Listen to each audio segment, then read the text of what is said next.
Olá, sou o pastor Carlos Macord, estou aqui em São José dos Campos, no Vale do Paraíba. Estamos prontos para mais um passeio na vinha do nosso Pai. Estamos realizando um estudo bíblico no livro de João, o Evangelho segundo João. E o título desse estudo é Voar.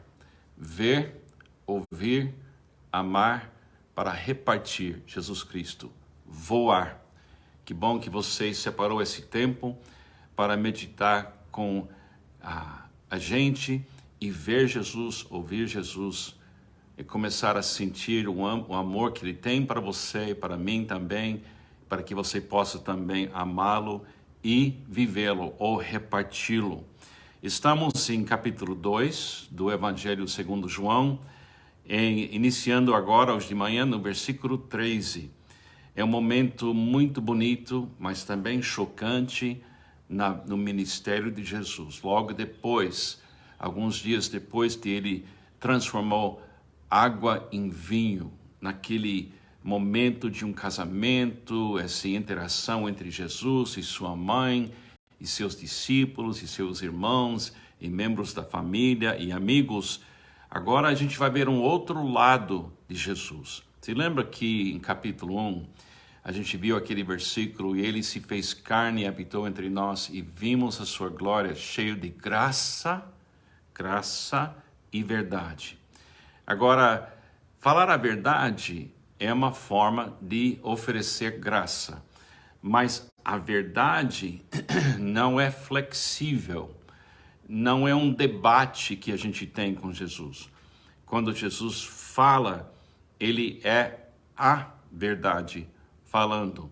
Então, quando Jesus resolve falar em qualquer contexto a verdade, isso pode até assustar a gente um pouco. Quando ele transforma água em vinho, a gente fica impressionado que ele é tão gracioso e generoso. Agora a gente vai ver um outro lado de Jesus. Deixa eu ler o trecho. Quando já estava chegando a Páscoa judaica, Jesus subiu a Jerusalém. No pátio do templo, viu alguns vendendo bois, ovelhas e pombas, e outros assentados diante de mesas trocando dinheiro. Então ele fez um chicote de cordas e expulsou todos do templo, bem como as ovelhas e os bois. Espalhou as moedas dos cambistas e virou as suas mesas. Aos que vendiam pombos disse: tirem essas coisas daqui, parem de fazer da casa de meu pai um mercado. Seus discípulos lembraram-se que está escrito: o zelo pela tua casa me consumirá. Então os judeus lhe perguntaram: que sinal miraculoso o Senhor pode mostrar-nos como prova da sua autoridade de fazer isso? Jesus lhes respondeu: destruam este templo, e eu o levantarei em 3 dias. Os judeus responderam: esse templo levou 46 anos para ser edificado. O Senhor vai levantá-lo em 3 dias? Mas o templo do qual ele falava era seu corpo. Depois que ressuscitou dos mortos, os seus discípulos lembraram-se do que ele tinha dito. Então creram na Escritura e na palavra que Jesus dissera. Aqui a gente vê esse lado de Jesus, a verdade. Ele é certamente Jesus cheio de graça, mas ele também é Jesus, a pura, eterna verdade que abre sua boca e fala as palavras de Deus, porque ele é o Verbo, ele é Deus entre nós. É interessante que ele agora entra no templo, época da Páscoa. Lembra-se que ele vai morrer também nessa mesma época do ano, durante esse início da Páscoa. Então, Jesus é o Cordeiro de Deus que tira o pecado do mundo. Então, Jesus entra dentro do templo como sendo o Cordeiro de Deus. Ele entra dentro do templo, e o templo era uma ilustração construída como Deus mandou construir, que ilustra o caminho de volta para o Pai. O caminho que o ser humano pode entrar e chegar na presença verdadeira de Deus. E através de muitos cuidados e sacrifícios e tudo mais, aquela área do templo era uma ilustração para o povo se preparar para a chega do Cordeiro de Deus. E literalmente Jesus é esse templo. Jesus é tudo que significa como ilustração a construção do templo, daquele templo. Jesus é a essência, a razão da existência do templo. Então, quando ele começa a limpar o templo, isso é um primeiro passo. E Jesus, quando ele vem para o mundo, tem um versículo muito lindo em João 15. Ele disse assim: vocês já estão limpos pela palavra que lhes tenho falado. Então, quando Jesus entra no templo, ele limpa o templo. Ele que ele fala limpa. E uma das coisas mais importantes no discipulado é que quando a gente ouve Jesus, a gente vendo Jesus, ouvindo Jesus, ouvir Jesus limpa a gente. Porque mentira é sujeira. Mentira tira a vida, destrói a vida, rouba a vida. Então, quando Jesus fala, as palavras dele têm o poder de limpar o ambiente e fazer o caminho limpo e direto para a presença de Deus. Então, Jesus está ilustrando isso.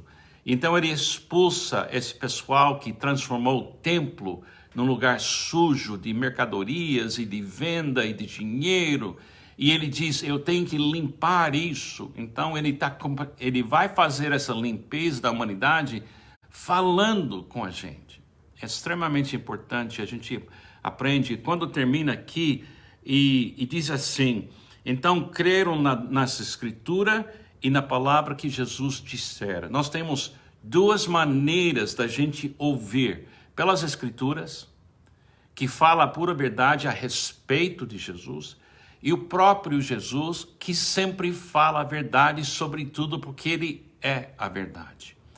Então, quando Jesus entra no templo, é a época da Páscoa, aquela libertação dos judeus do Egito, e toda aquela história de Moisés e o tempo lá no deserto, e tudo que tem nas escrituras. E Jesus chega, e ele faz uma coisa que ele faz de várias maneiras e muitas vezes.